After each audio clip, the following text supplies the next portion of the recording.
All right, this is part one of our lecture on Judaism.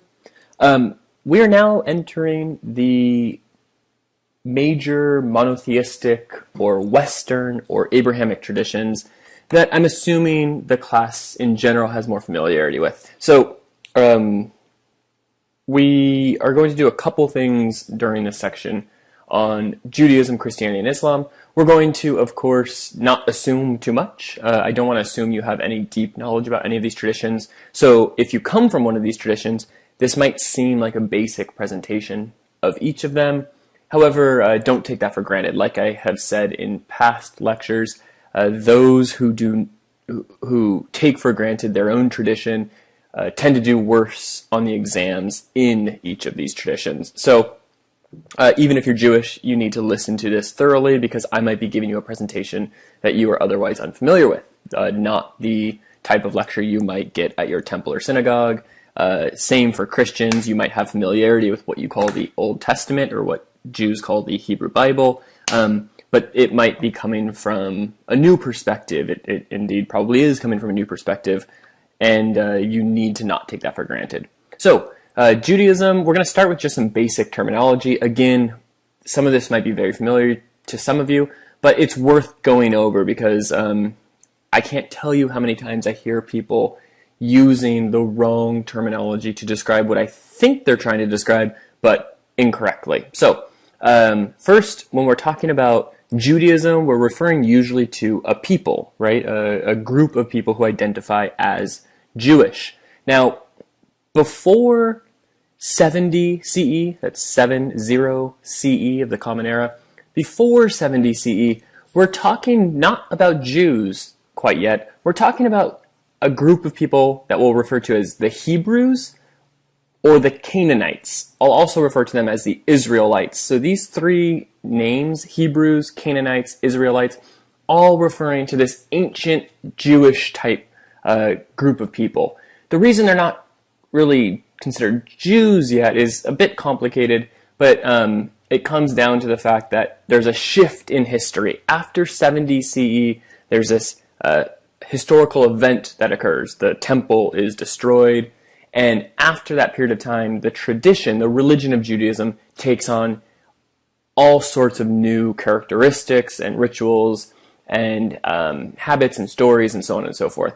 Prior to the destruction of that temple, we have a temple-focused religion. The religion of the Hebrews, Hebrew referring to the language that these people speak, or the religion of the Canaanites, which refers to the land they live in, Canaan, which I'll show you on a map pretty soon here.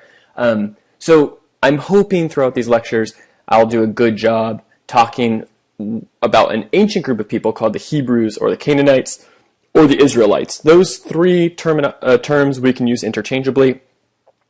Sometimes I'll slip in there the Jews of the 5th century BCE. That's technically not correct, but I'm hoping you kind of understand what I mean by this. Now, the ancient Israelites is that third term. The word Israel comes from this Hebrew word Israel, which means to wrestle with God. Israel meaning to wrestle, El meaning God, to wrestle with God. It's not Israelis. So I'm hoping we can distinguish Israeli from Israelite. When I say Israelite, again, I'm talking about this ancient group of people that exists as far back as 1500 BCE, all the way through about the turn of the millennia. Israelis are citizens of the modern state of Israel. So if you're talking about people living in Israel today, we call them Israelis. They are members of this nation state, not Israelites. Israelites do not exist today. It is an ancient group of people. The other term that we're going to be talking about is Jew or Jewish. It comes from this kingdom of Judah that we will talk about quite extensively. There are, in history, two main kingdoms, the kingdom of Israel and the kingdom of Judah, and they make up what is essentially modern-day Israel, though the borders are not exactly the same. But the word Jew, Judah, comes from this Hebrew word Yehud, which means to praise or to give thanksgiving.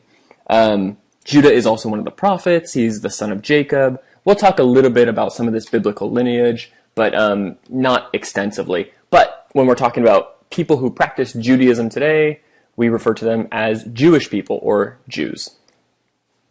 The next basic term that we'll be using throughout this term, or this section on Judaism, is Judaism. So Judaism is the religion itself. I know that's basic, but it's nice to kind of clear these basic terms up before we start moving forward and I start throwing these terms out. Just as you say Christianity or Islam or Buddhism, when referring to the religion of the Jewish people, we call it Judaism. Again, I have this written up here. Judaism mostly refers to rabbinic Judaism. That is, Judaism that has rabbis. Prior to the destruction of the temple, there were no rabbis. And we're going to talk about that in much more detail later in this lecture or perhaps the next lecture. But prior to there being rabbis, we're going to talk about the religion of the ancient Israelites, the religion of the Canaanites, the religion of the ancient Hebrews. Once there's this event, the temple, the second temple is destroyed, then we get the rise of rabbis. A rabbi is a teacher, someone who's leading those in trying to understand the will of God after their central place of worship, the temple in Jerusalem, is destroyed. There's this effort or push to make sense of this event. If God chose us, they are a chosen people. I'll talk about that as well. Why is his home, the place where we worship him most directly and most intimately, now destroyed at the hands of the Romans? Rabbis begin to rise as these leaders in the community who look through their ancient texts, the texts that we'll look at on the next slide, in order to try to answer these very difficult questions. So, a little more in terminology here. The Jewish scriptures, just as we were talking about the Zoroastrian scriptures earlier, Judaism has a set of scriptures that are very central to their tradition. The Tanakh is the Hebrew Bible. So I'll try to use the term Tanakh as much as possible, but these two words are interchangeable. They mean the exact same thing. The Hebrew Bible is the Tanakh is the Hebrew Bible. It's just a matter of translation. It's not one thing is slightly different or bigger than the other. It is the exact same thing. The Tanakh was written by multiple people over a long period of time, from around 800 BCE all the way till about 200 CE. So for about 1,000-year period, we get multiple authors compiling, creating the various stories. At some point, and we'll talk a little bit about the canonization process, I think, we have different groups of people that come together, different rabbis come together and canonize. They make official what is considered authoritative and what is not considered authoritative. Now, here's the part that might get a little confusing for you, so I need you to pay attention to this part specifically. I also need you to go back and read this section in the textbook, because it might help you understand what I'm trying to explain here. So, the Tanakh is the Hebrew Bible. Another word for this that some of you are maybe more familiar with or you use all the time is the Old Testament. It's the exact same thing. The Old Testament in the Christian Bible is the Hebrew Bible. It is the Tanakh. The reason Jews don't refer to it as the Old Testament is they don't believe there's a New Testament. So it's not old. It is theirs. I mean, it was created a long time ago. It's old in that sense, but not in the way that the Christian Bible refers to the Old Testament, as in there's a newer testament.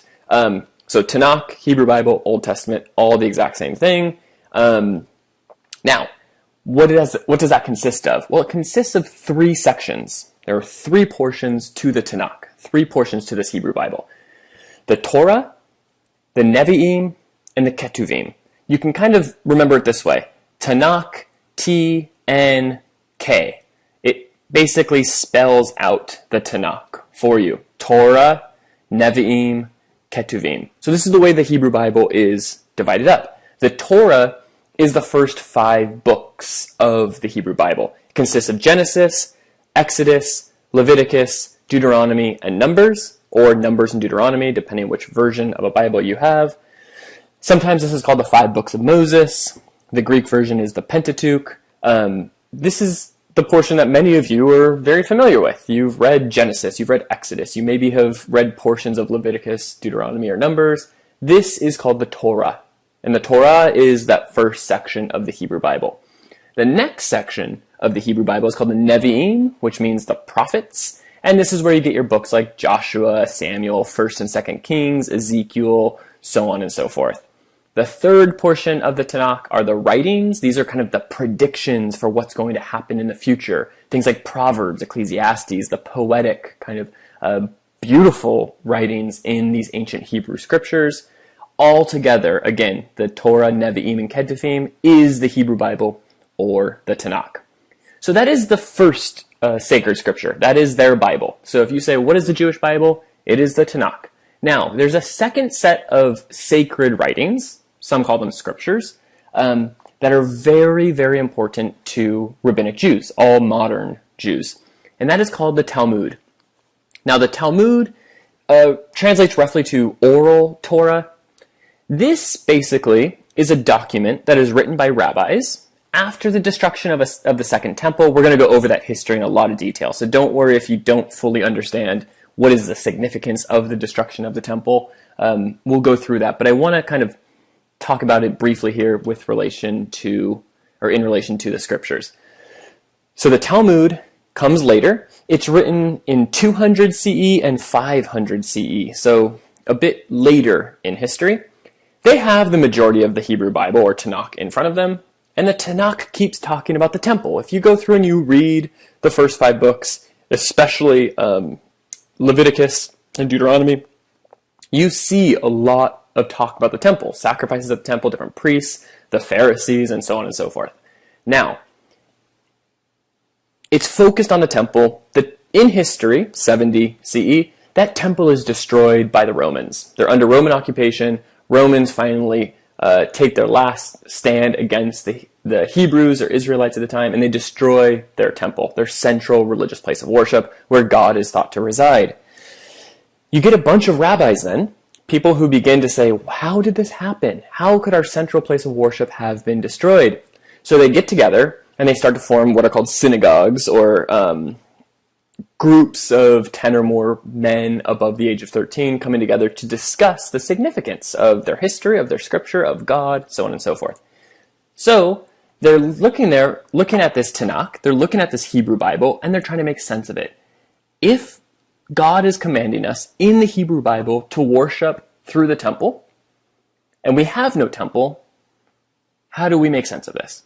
So they write what is called the Talmud. And the Talmud is a commentary or interpretation of this Hebrew Bible, keeping in mind that there is no temple. So this Hebrew scripture, keeping in mind there is no temple. It comes in 2 parts. It's divided between the Mishnah, which is written around 200 CE, and the Gemara, which was written around 500 CE. I don't need you to know what's in each of these, or which says something about prayer and marriage, and which means to study. I'm not concerned about that. What I'm concerned about is that you understand that the Talmud is a reflection written by rabbis on these, on the Tanakh, on the Hebrew Bible itself. I then want to just kind of bring up this map here and show again this general region that we're talking about. So if you can follow my cursor here, this land of Canaan, actually, there we go, is the particular area where Judaism is born. It doesn't become Judaism, like I said in class, until much later, but what we have here are Canaanites, an ethnic and linguistic group of people in this land of Canaan, who we also refer to as Israelites or the Hebrews, prior to this turn of the millennia, this pre-destruction of the Second Temple period. The other thing that's somewhat important to note here is that we have here this Fertile Crescent, so this region that's highlighted, including this area of Mesopotamia. And what's important here is that we've read already in this class some of these stories that come out of ancient Mesopotamia, in primarily the Sumerian kingdom, where we read the Epic of Gilgamesh, and we see common themes and tropes and actual stories themselves that are very familiar to us because we've seen them in the Hebrew Bible or in our Old Testaments for some of us. And it shouldn't be much of a surprise to us that these stories are so similar, because empires from the first millennia BCE till the Common Era expanded to absorb both this region here, the Babylonian Empire, for example, we'll talk about, encompasses both this region and this region of Canaan, so these stories become quite common or well known in the region. When talking about Judaism, it's very much, as I said in class, a historical religion. It doesn't seek to transcend history like some traditions do, that we'll see in Christianity most particularly, but rather Judaism is rooted in historical conflicts, in a series of historical events where there are divine revelations or God is intervening into history with these particular events that have happened. So throughout these conflicts that we'll discuss, we see two directions of loyalty. We see the Israelites, or the early Hebrews, showing their loyalty to this God who reaches out to them and engages in various covenants. And then we also see that God has chosen this group of people, the Canaanites, or what he calls the Israelites, as a chosen people, a people differentiated from the rest of the world. They're in higher standing with God. God has chosen them particularly to engage in these covenants for various reasons, which we'll explore. However, I'm not sure if I mentioned this in class already. If I have, forgive me. But the idea here is really terrible things continue to happen to the Israelites or Canaanites, and even into modern Judaism. It's a group of people who continue to endure a lot of hardship, and it forces them to continue to ask this question: if God chose us, and if we're being loyal to God, why would God let this continue to happen to his people? This is the reason, one of the reasons at least, we are reading the book Night by Elie Wiesel. One of the central themes of this book is a theme of theodicy, this word I mentioned and wrote up on the board in class. The question of the justice of God. If God has chosen us, and if we are loyal to God, how do we explain evil? How do we explain all of these bad things that continue to happen? So we're going to continue to explore that question in the context of Judaism, and it will certainly extend to the traditions of Christianity and Islam as well. So this region here, I'm going to go back and forth. You can see here, this is an older map, of course, without contemporary modern borders. But this is the region we're talking about, and it might be a little more familiar to us when we kind of put these modern states and their borders in the picture. So we have the modern state of Israel right here in that land of Canaan. So this is the same piece of land that we're talking about. These gray areas, actually the next picture demonstrates this a little better, a close-up of the modern state of Israel. These green areas, these shaded areas, are what we often refer to as the occupied territories. So Israel was a state that was created in our recent past, in the late 1940s, and there were people already living there, people that we now call Palestinians, or call themselves Palestinians. These people have been basically forced out of their homeland into these occupied territories, where they're highly concentrated, incredibly impoverished regions of the modern state of Israel, where modern Palestinians live today. The idea, though, the reason I'm bringing it up is not to kind of just bring up this political controversy, but to show you that this region of the modern state of Israel is the same region of ancient Canaan, or where the ancient city of Jerusalem also resided. Furthermore, this is another picture of that same area. It helps to kind of demonstrate, I know these are all looking a little different. If we go back, this region here, this is the Dead Sea. The next photo, we still see the Dead Sea here, so it gives it a little kind of relative scale there. This is a land that was occupied by what we now call, or has been called for quite a long time, the 12 tribes of Israel. So we see on the top here, this is a map of Canaan, and these are the tribes of Israel that settled in this region. And we'll talk about different theories about who these people were, where did they originate, so on and so forth. But again, just trying to show you a few different maps of this area, because the land is so important in our modern context and in this kind of deeper historical and religious context as well. So we will talk about Judaism in two relatively distinct forms. I label this biblical history, and it is a perhaps problematic label. What I mean by this is perhaps more a biblical narrative or a biblical chronology. That is, I don't want to confuse this with actual historical events that we today are sure happened. The opposite is not what I'm trying to show either. I'm not trying to demonstrate that because we're calling these things biblical narratives that they for sure did not happen, but rather these are narratives that aren't necessary. It's not necessarily important that we distinguish their historical presence if they actually were events that occurred in history. So we'll be talking briefly about things like the Garden of Eden. Now many people try to determine where exactly on earth was the Garden of Eden. Our perspective in religious studies isn't necessarily to determine whether or not the Garden of Eden was a real place, but rather that this story and this kind of mythical narrative has value outside of whether or not it really existed. So what can we glean from this story by delving into the themes? What are the authors trying to portray or relay to the readers or to the people with these narratives? So the idea here is the following stories that will be under this kind of broad heading of biblical history are seen more or less as ahistorical. So not anti-historical, not that it has not existed, but kind of removed from our normal sense of secular history or academic history that we're more accustomed to when talking about history in general. These can be taken as myths. Remember, on the first exam, we had this question that referred to the idea of myth. What is myth? And we say it's not necessarily a false kind of story that has been proven wrong or believed by the masses over time, but rather myth is the source of religious and sacred or spiritual meaning or value. So these stories are very much taken as myths, as sources of religious meaning. So they're not supported by any other historical, archaeological, anthropological, or philological evidence, so evidence derived from different investigations into language.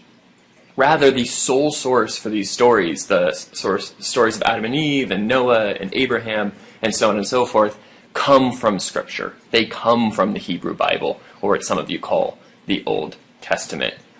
We don't have accounts or scientific backing or archaeological evidence to support these stories, but that's okay. That's not a huge problem for us in religious studies, because we care less usually about whether or not these things have happened, and we care more about what do these stories mean? What are they trying to say about this people, about this religious tradition?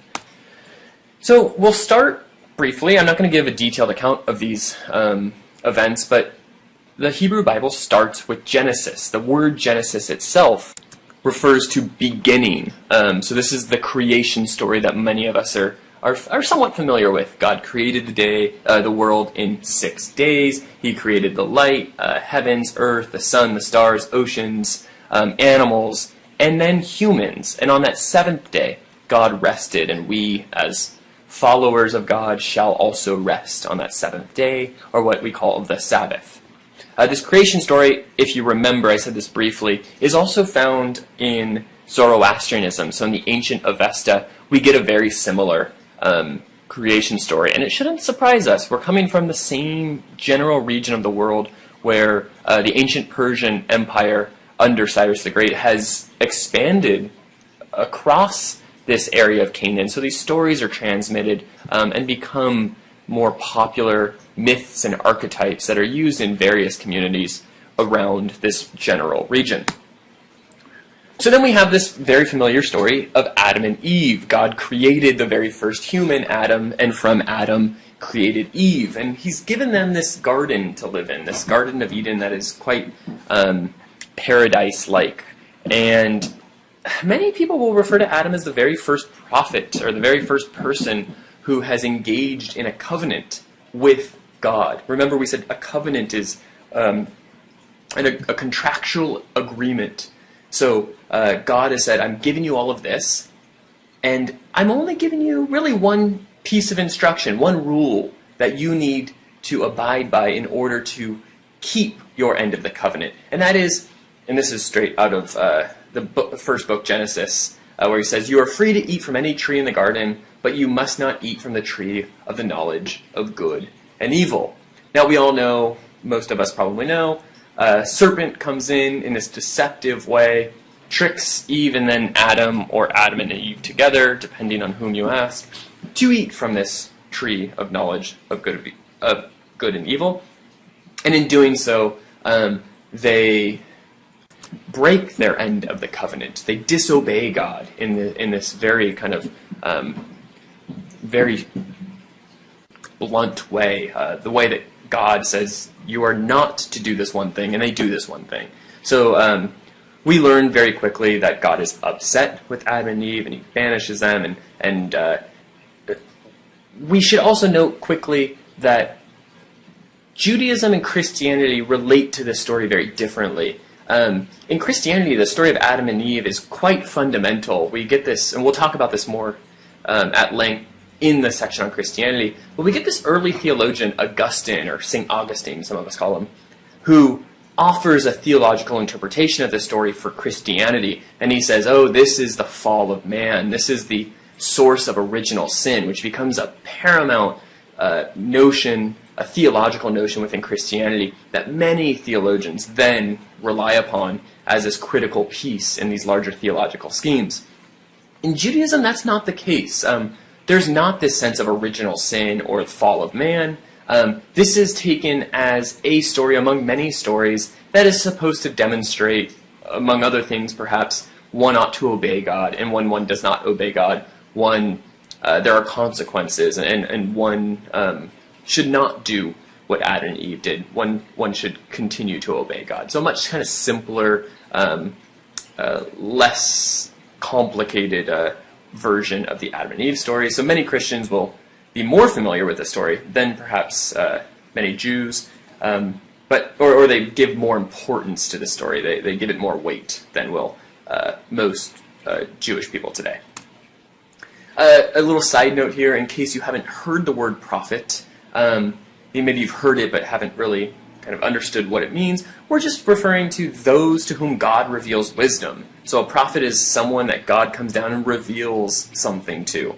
And then prophets usually also become messengers, so they subsequently speak on behalf of God. It's important to note that most prophets that we'll be looking at in the traditions of Judaism, Christianity, and Islam are not choosing to become prophets, but they are chosen by God, and often they're quite confused as to why they would be chosen.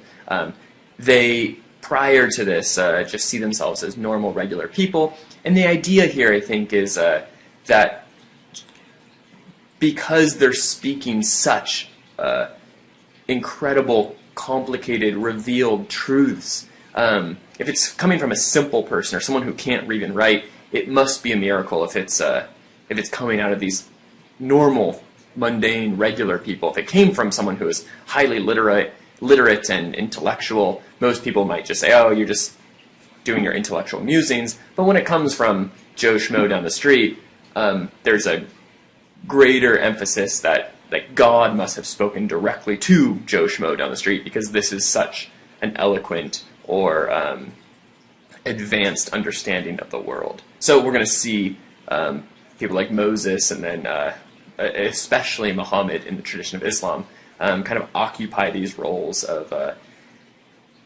speaking these truths that would otherwise be well above them in their kind of more mundane existence. So the next prophet, if we're going to say Adam is perhaps the first prophet, the next real big prophet is Noah. I'm not going to go over the story of Noah with you, but in its very short, kind of succinct sense, we get this idea that God is quite discontent and actually upset with the state of the earth and with the state of his people, that they do not obey him, they're no longer righteous. So he decides to essentially wipe out all of humanity and all of life on earth, save one good man. There's one person who is a good and righteous man, and that is Noah. So God enters his covenant with Noah and says, I'm about to do this terrible, horrible thing where I'm going to drown everyone, but I want to save you and your family. because you're a good, righteous man, and it's you who should repopulate this earth and be sure that we kind of get in good with God again, renew our covenant that we have since forgotten about or strayed away from. So God enters this covenant with Noah. Remember again the story, very similar to the Epic of Gilgamesh, where there's this Utnapishtim enters this covenant with Anu, the high god, and Anu and the gods themselves flood the earth, tell Utnapishtim to build an ark, get a pair of each animal, so on and so forth. This story is just being represented in this other language in the Hebrew Bible. So the idea here is this story is a common story that's been told in this region. The idea is that, again, the earth is corrupt, Noah is good and righteous, enter this covenant. It all goes well, except for all of those whom drowned, of course. It goes well for Noah and his family and the pair of each animal. They survive it. They repopulate the earth with good and righteous people. Now we're going to fast forward to perhaps the most important prophet in Judaism, who is Abraham. Now I have a date here. It says 1800 BCE, question mark, question mark, question mark, question mark. The idea here is we don't know when Abraham existed. We don't know if Abraham existed. But the story harkens back to a time that is most likely somewhere between 1800 BCE and 1500 BCE. This is where we would place the story if we were going to speak in more literal historical terms. But again, there's no extra biblical account for Abraham. Abraham is this archetype, this larger-than-life figure, this mythical figure that is presented as really the paramount prophet, what one ought to be, how one should listen to God. So this comes after Adam and Eve, after Noah. God again enters this covenant with Abraham.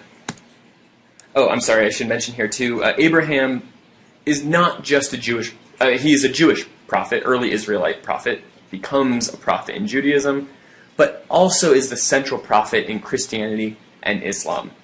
Secondary prophet in Islam, the final prophet, the seal of the prophets, is Muhammad, who we'll talk about at great length.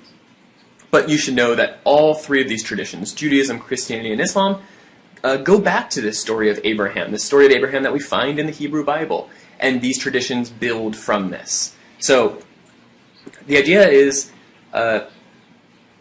Abraham enters this covenant with God. Before this covenant, he's referred to as Abram. After he enters this covenant, he's referred to as Abraham.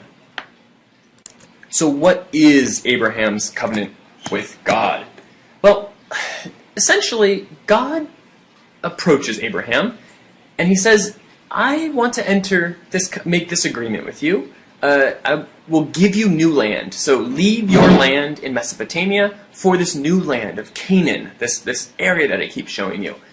Keep in mind what's actually being said here. There's an admission that Abraham comes from Mesopotamia. In Mesopotamia is where we find so many of these stories that predate the construction of the Bible, like the Genesis story, like the flood story.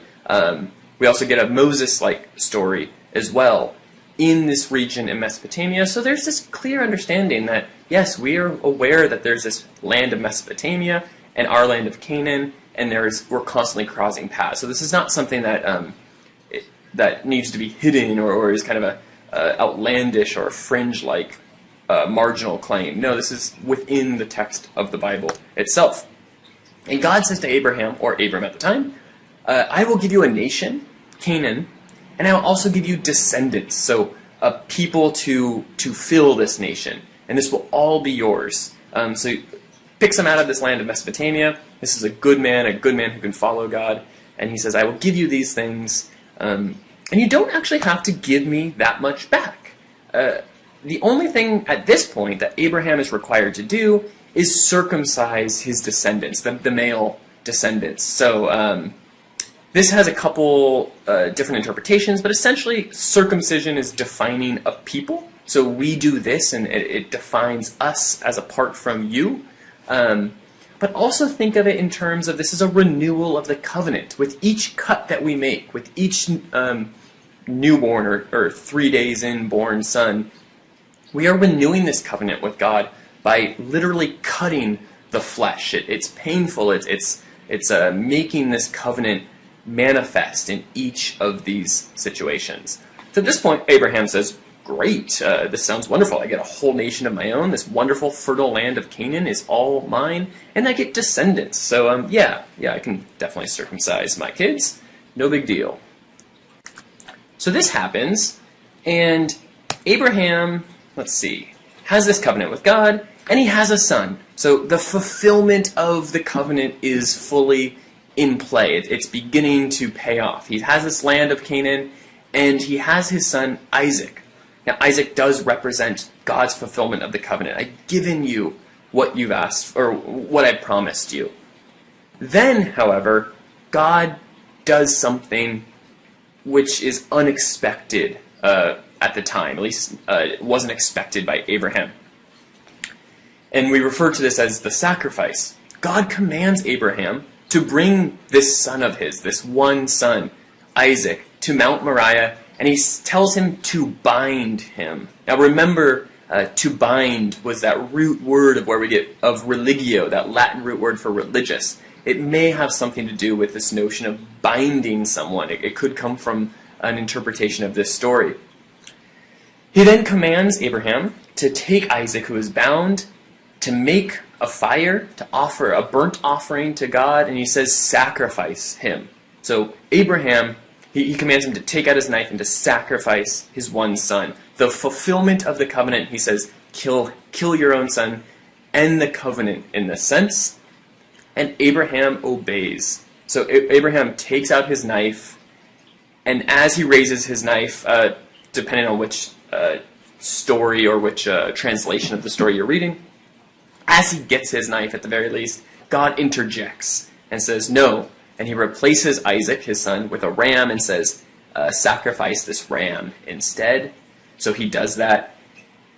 And there are two main interpretations, one much more prevalent than the other. The first interpretation is the most prominent interpretation that you'll read, which is essentially God was testing Abraham's commitment to the covenant. He's testing whether or not Abraham will go that extra distance and kill his one son purely because God has told him to. Do you obey God? Yes, he does. He saves Isaac, replaces him with a ram, and the covenant remains intact. Others have read the story, a minority of people. This is not a prominent interpretation, but others have read the story differently. They say, no, this story is about the importance of listening closely to God's commandment, and that Abraham actually misunderstood God. God, the entire time, actually wanted him to sacrifice the ram, even though he says pretty bluntly, sacrifice your child, sacrifice Isaac. The lesson in this story should be that we need to listen more closely to God's commandments. We need to take that necessary time to interpret God more deeply so that we do as God actually instructs and not misinterpreting God's words or taking them at face value. Maybe they need deeper interpretation. This brings us to the story of Moses. So Moses is going to be the next major prophet, and some will say then the most important, if not second most important prophet in Judaism. And this comes out of the book of Exodus and really is the story of Exodus. The idea here is that Israelites, these early Hebrews, find themselves enslaved in Egypt. So Abraham's, let me go back so you pay attention real quick to what I'm saying. The idea is Abraham has kept the covenant. He's populated this area in Canaan, lots of descendants, nice and bustling area that's thriving. Over time, though, for whatever reason, things go south, and the Israelites begin to starve. The rain isn't coming, the weather is bad, and their crops begin to suffer. So this starvation forces them to migrate westward into the land of modern Egypt. So this is interpreted as we're starving and the weather patterns have been as such because we've been distanced from God. We have not been doing as God instructs well enough. We need to further interpret this. We need to make sure we are right with God. So they find themselves enslaved in this land of Egypt. I should say a couple things here. There, I have written here in parentheses, archaeologists question the historical reality of this, that more likely the Canaanites are just, or the Israelites are descendants of these Canaanite people. So there's this region of Canaan where people speak Hebrew, they're united by this language over a long period of time, and these stories develop to give explanation to ways in which they've suffered over time. Perhaps there have been troubles with the crops over time, and these stories develop around these issues in order to kind of accentuate more subtle points in one's history. The Exodus story itself, the story where these Canaanites are forced to migrate westward and that they're enslaved in Egypt for this long period of time, has no historical or archaeological backing. So the Egyptians at the time, the people who this story claim enslaved all of these people, were incredibly good. So this is a real group of people who existed, as the Canaanites are a group of people who existed historically. But the Egyptians were incredibly good at keeping historical records. They wrote everything down to every transaction, extremely meticulous with their record keeping, and there's no mention in anything we've ever uncovered from these Egyptians that says anything about this group of Hebrews that have been enslaved. And if we look at the numbers in the book of Exodus, at how many were supposedly enslaved, it would make up 3/4 of the entire Egyptian population. So it seems quite curious that there's no record whatsoever of any of these people. Secondly, we're going to learn in the plagues that follow, if we take this story literally, that the firstborn sons of all Egyptians were killed on this day because of the power of Moses' God. And there's no record of that either. So the idea here, again, is we shouldn't put too much weight in these being historical truths, but that they're meant to kind of inspire us to think about what does it mean to be enslaved, what does it mean to suffer, so on and so forth. So, moving on, Moses. He's born during this enslavement to Jewish parents. So he's a Jew who's born in the land of Egypt while they're enslaved. And at this time, so the story goes, the Pharaoh, the Egyptian ruler, orders all of the firstborn Hebrews to be killed. Moses is hidden by his mother. She does not want him to be killed. She wraps him up, puts him in the river, in the reeds. He floats down, and he's actually discovered and adopted by the Egyptian royal family, or the Pharaoh's, I think the Pharaoh's daughter finds Moses. They adopt him, and he's raised within the royal family. There's a dispute that Moses is not initially a part of. Once he's grown up, he's a grown man at this point, and he intervenes, and he ends up actually killing an Egyptian, and is forced to flee. He knows that he will be executed, so he flees with his brother Aaron and others as well. Now, while he's fleeing Egypt, he's heading eastward, back towards the land of Canaan, and he's crossing through this Sinai Peninsula area. God appears to him. So at this point when God appears, this is when Moses elevates to the status of a prophet. God has come to speak to Moses. This is what the picture is here. This is the burning bush. This is Moses, who is seeing God, and this is some representation of God actually ordering or telling Moses what to do. So God appears in the form of this burning bush, and he says to Moses, "Go to Egypt and free your people, free my people." So God says, these are my people, these are your people, free them. And Moses, like I mentioned earlier with this sense of the typical prophet, says, "Who am I? I'm no one to do this." And God, or who's described as YHWH, or Yahweh, says, "I am with you." So Moses says, "Who am I?" And he goes, "I'm with you." And then Moses says, "Who shall I say sent me? I need to go back into this land and directly engage the Pharaoh, the king, the ruler of this society that's enslaving our people. Who am I going to say sent me?" And Yahweh says, "I am who I am, your Lord." So Moses returns to Egypt, and he demands to the Pharaoh to set his people free. He says, "Set my people free." And of course, the Pharaoh refuses. So Moses goes back and receives further instruction. So this apparently is the Pharaoh and Moses approaching him. And God says, no, you and your brother need to demand their return.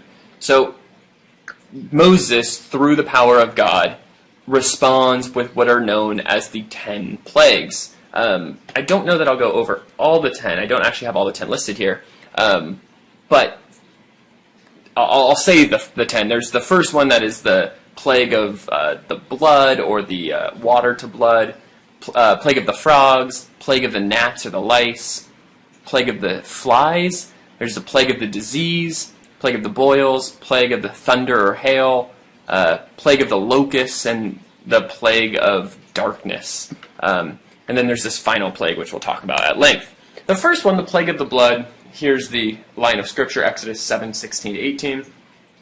God says, "Then say to him, the Lord, the God of the Hebrews, has sent me to say to you, let my people go, so that they may worship me in the wilderness.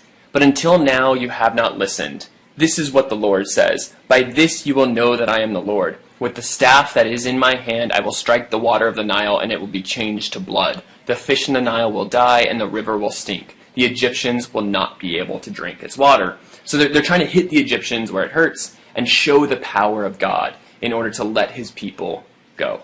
Now, some of these are also steeped in actual historical events. There is this notion that the Nile would turn red every so often because of some very natural physical occurrences, but that this story, this phenomenon, became exaggerated into this kind of more interesting, religious story over time. The next, the plague of the locusts, also in the book of Exodus, he says, "If you refuse to let them go, I will bring the locust into your country tomorrow. They will cover the face of the ground so that it cannot be seen. They will devour what little you have left after the hail, including every tree that is growing in your fields. They will fill your houses and all of your officials and all of the Egyptians, something neither your parents nor your ancestors have ever seen from the day they have settled in this land until now." So again, kind of leveraging as much power as possible, also steeped in something that actually would happen. There would be this kind of rise of the locust that happens every 15 years or so. So we think the story is an exaggeration or taking this kind of natural phenomenon and building it into this deeper religious story. And then here's this last plague. All of these plagues, again, there's 9 plagues that precede this plague, are really taking a toll, but the Pharaoh stands firm. It says God hardens the Pharaoh's heart, and the Pharaoh does not comply. He does not give in to the demands of letting these Canaanites or these ancient Hebrews or Israelites go.